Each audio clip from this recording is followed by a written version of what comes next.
Alright, Supernatural Season 12, Episode 6, and I'm gonna do it a bit differently this way because of various reasons. I couldn't watch the episode when it first aired, so I'm just gonna watch it online and then pause when I feel like it so I don't have to be interrupted by the commercial breaks. And I don't know why I didn't think of this sooner, but now this is the format we're going to go with because it's so much easier to film and write notes this way. But I'm still going to be doing this commercial break intervals because I like the spacing out of the filming. So let's start from the beginning.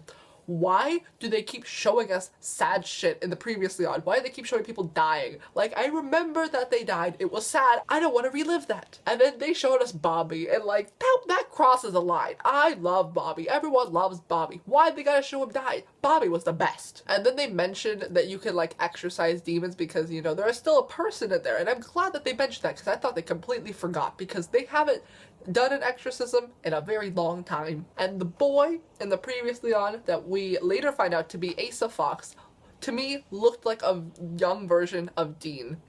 And I thought that was going to be Dean for a second, but it wasn't. It's all good. We see that he's running through the woods being chased by a werewolf, and I'm like, why is a werewolf chasing this little boy? Like, there are probably plenty of adults that deserve to be eaten by werewolves, but you choose a poor, helpless child? Why? But it's all okay because Mary, my girl, comes in and saves the boy, and I'm like, yes, Mary is here. I love Mary.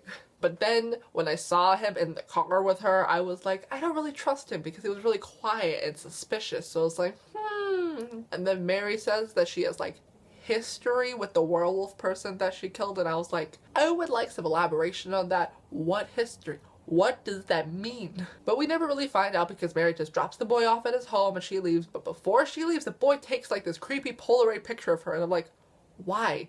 That was weird and creepy. But then he puts it on his wall, and just by his fascination with Mary being a hunter, I had like an inkling that he was going to become a hunter too. And then once he started like looking up with all the paperwork and having all the clippings on his wall, I knew he was going to become a hunter. And he did. And he became a fairly well-known hunter at that. So I'm like, that's cool. But as he was getting older, he was like looking a bit crazy. But I'm like, which hunter doesn't? I don't get why Asa kept writing the postcards to Mary if he had nowhere to send them to, because he kept just writing Mary Winchester and not doing anything with them. He just like kept them, and I'm like, why? I know that probably like later on in the show we're gonna see Mary like look through them and it's gonna be really sentimental, but just the idea of him continuously writing these postcards is just weird. And I liked Asa because he was very much like Dean with his car. He was talking about how he loves his car and how he doesn't want to get a new car. That's very much like Dean. Dean would never give up his baby. But I also noticed as he was getting older, he looked a lot like Kane, like with the whole beard and like the bone structure and the hair, and I was just like, I thought he may have been Kane for a minute, but then we see him running through the woods for some reason, and then somehow getting a noose around his neck, and then he dies. And I was like, well, damn, he's dead now. But that was okay. It was kind of sad, but after that, we get to see Jodie. I love Jodie. I love her. She was here, and I was so happy. And then she gets visited by Sam and Dean, obviously, and she talks about how Claire and Alex are not here because they are off in Oklahoma being angsty at a Radiohead concert. And I'm like, first of all, very glad that they're getting along and enjoying shared interests because they weren't before. They really hated each other. But two, why are you coming for my brand? I would love to do that. That sounds like a great Friday night. Because I'm angsty 24/7. Why not be at a Radiohead concert? And then Dean once again mentions that he killed Hitler. And I was like, I said he wouldn't shut up about it. Because I get that it's like a thing you can't really shut up about. Because it's like a big deal. But also, Dean, shush. And then Dean starts talking to Jodie and asking her if she's like a rom-com chick. And then Jodie's like, are you a rom-com chick, Dean? And I'm like, yeah, he is. If you think about it, Dean is 100% a rom-com chick. But then Sam says something about him watching like anime erotica, and I'm just like, Dean is weeaboo trash. It is confirmed. But then it gets real sad because Jodie finds out that her friend, Asa Fox, has died, and I was like, well, great. But if you listen to the name, Asa Fox does not sound like a real name. Who would be named Asa Fox? That sounds like such like a fairy tale name. And then because he died, they're gonna have a wake, which is going to be basically a big hunter gathering, and I'm like, that sounds fun. Just a bunch of hunters getting together, talking about hunter things. That sounds like a fun time. So they travel there, And then you see a sign that says that they're in Emerson, Manitoba, or something like that. I was like, where the fuck is that? And then we find out that they're in Canada, and I'm like, oh, that makes sense. That's why I have no idea where that is, because it's in Canada. And then when I see the house after they get out of the car, I'm like, oh, that kid was Asa Fox. I didn't realize before, because he said his name, but I just, like, didn't catch it, because he was, like, mumbling, and I was like, okay, whatever your name is, it doesn't really matter. And then I see the house, and it's the same house that Mary dropped the kid off at, and I was like, oh, that kid's Asa Fox. Duh. And then I predicted that Mary was probably going to be there and she was going to talk to her kids because she had this connection to Asa, basically turned him into a hunter, therefore she would probably keep tabs on him or something like that and eventually find out that Asa died. So she would obviously be there, and I was right. And then I had this thought, what if Jody and Mary know each other? That would be amazing. Wouldn't that just be amazing if they were already, like, friends? Because, like, maybe if when Mary was still a hunter, she could have rolled into the town that Jody worked at as a cop, and they could have met and become friends, and that sounds like a nice thing. I feel like they would have been friends. At this wake, Sam and Dean are, like, talking and mingling with the people, and then Dean introduces himself, and everybody's like, oh my god, you're Dean Winchester, like, the legend Dean Winchester, and I'm like, I'm not surprised that they're known by, like, every hunter. They are legends. They have done so much. And then this guy's like, didn't you die, like, 4 times? I'm like, yeah, that did happen. It's all very confusing. I don't know how he's still alive, but yes, he died 4 times. I think he actually did die, like, 4 times. Oh no, if you count everything from the mystery spot, he's died over 100 times. Elvis, that weird guy, was so hyped when he found out that Sam was there. He's, like, such a Sam fanboy. I'm like, okay, calm down. And then we see Sam chatting with some people in a different conversation than Dean is having. And then there's this girl sitting on the couch, and I don't know for sure where I know her from. I think that she plays Toby's wife in Pretty Little Liars, but I could be wrong. I haven't looked it up yet. I'm going to look it up after the episode, but I'm pretty sure that's where I know her from, because she looks very, very, very familiar. But that just really messed me up when I saw her face. I was like, I know her. But this girl was also sitting next to this guy on the couch, and this guy is funny. I really like this guy. This guy is like, he was talking about how he was raised by, like, a witch, and how she taught him how to seduce men, and he was like, that's my most valued lesson from her. And I'm like, honestly, if I was in that situation, it would be the same.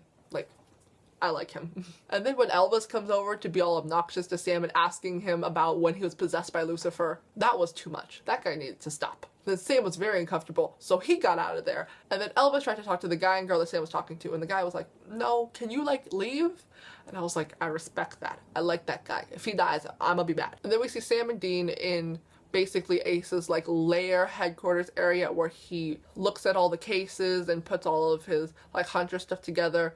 And then you see the corkboard, like, on the wall behind them. And I thought that Dean was going to, like, look through it and see the picture of his mom and realize that his mom knew Asa. And he still might do that. I don't think so anymore because she just showed up. But I was like, that was definitely going to happen. Because they were in the room with all the stuff. And I thought maybe he was going to see the picture or maybe the postcards. But he didn't. And now I'm like, But then they go back out to the main conversation. A bunch of people have left. So there's only a small group talking. And then Jody apparently had a relationship with Asa, and I was like, yes, Jody, live your life, get it, girl. Sam and Dean were not about that, though, and I was like, you gotta let her live. Like she said, she has a life outside of them. But then a guy from the conversation walks off to the kitchen to go get a drink, and then you see him walking down the hallway, and I knew at that moment that he was gonna die, because you don't just show somebody walking down a hallway. They obviously are gonna die, and he did. He was pulled into, like, the darkness, and I thought that was just gonna be the end of it.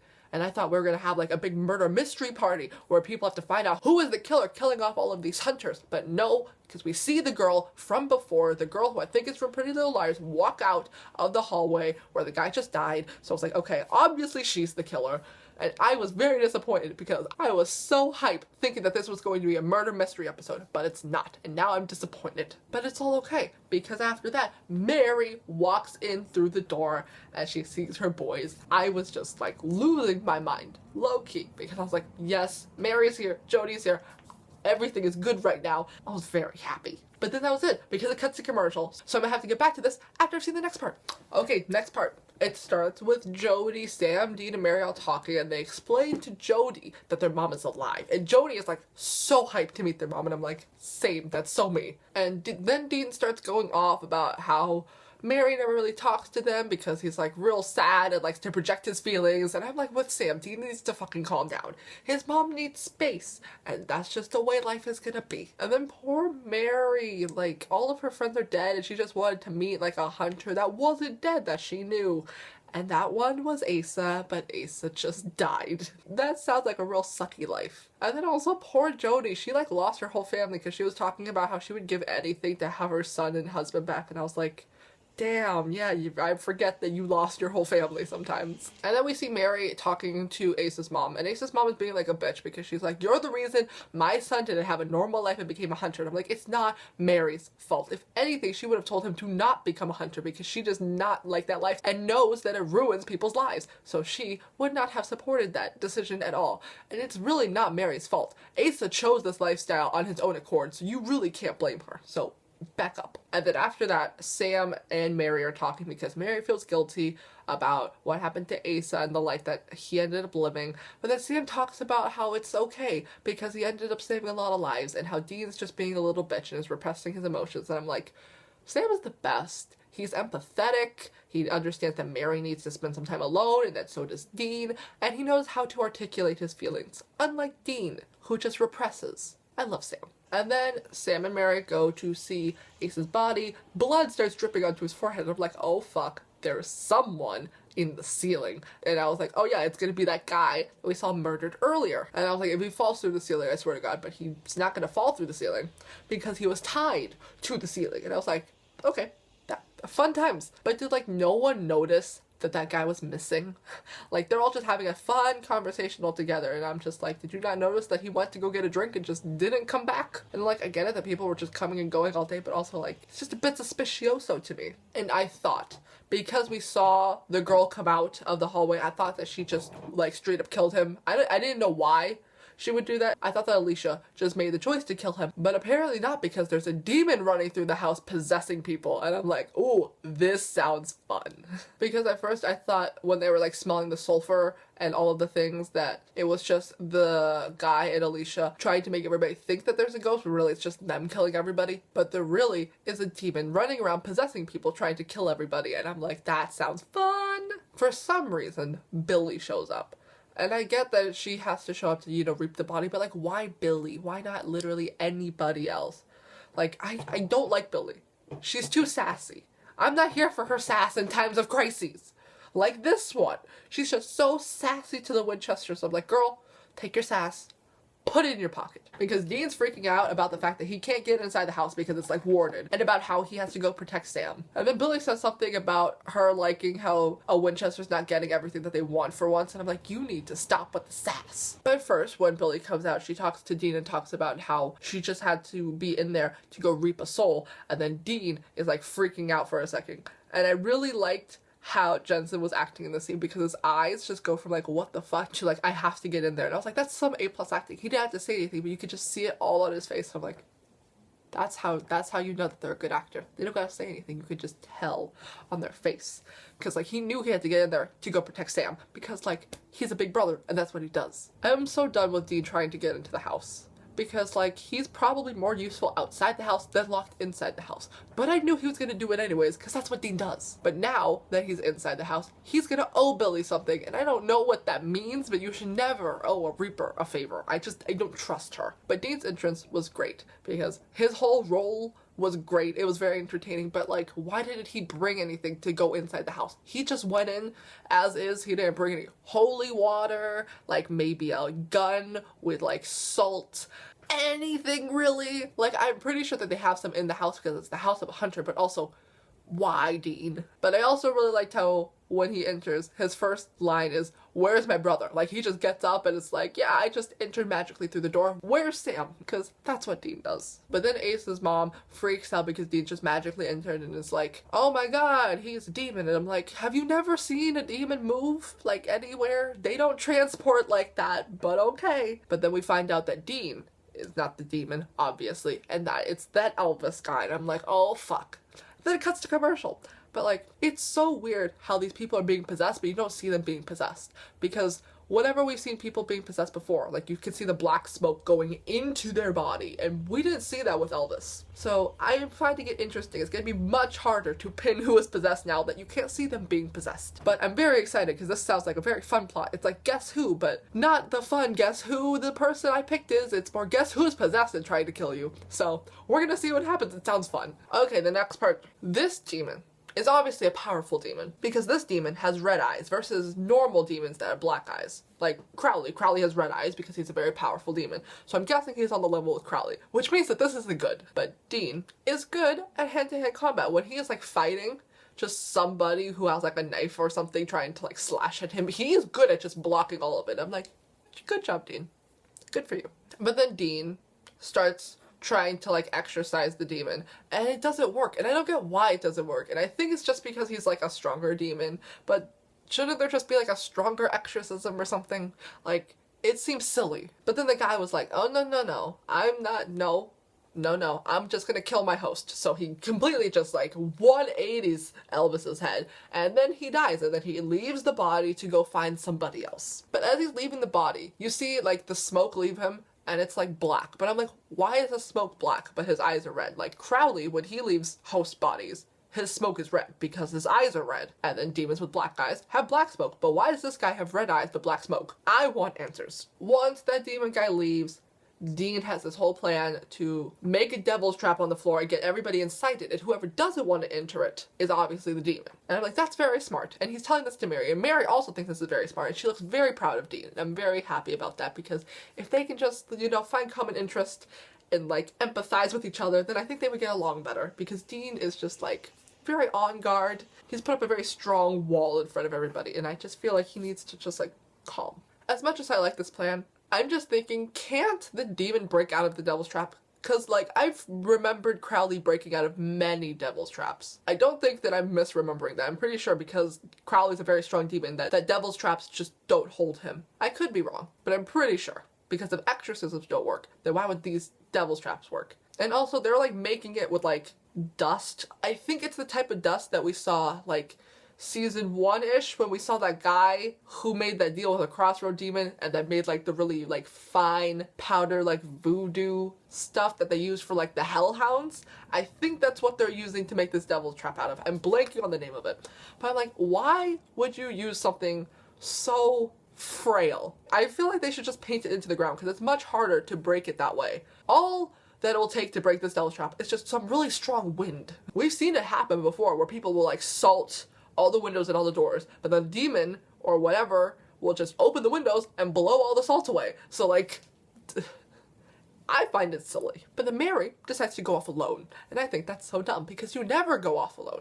But she went off to go get the angel blade that's in Ace's room, and I'm like, okay, that's smart, because angel blades are very, very powerful. But then once she gets back, Jody starts pointing fingers at Mary to Sam, talking about how, like, I think your mom's a demon because she just comes in, she's all acting suspicious, like she was off alone, how do we know? And I'm like, you're pointing fingers pretty presumptuously. I don't trust you. And then we find out that she is a demon. I'm like, it was so obvious, because she was so set on killing Mary, when before she was so happy about having her back. And I know for a fact that she wouldn't just be like, we need to kill her. We need to kill her. We're not going to try any alternative. We need to kill her. She just needs to die.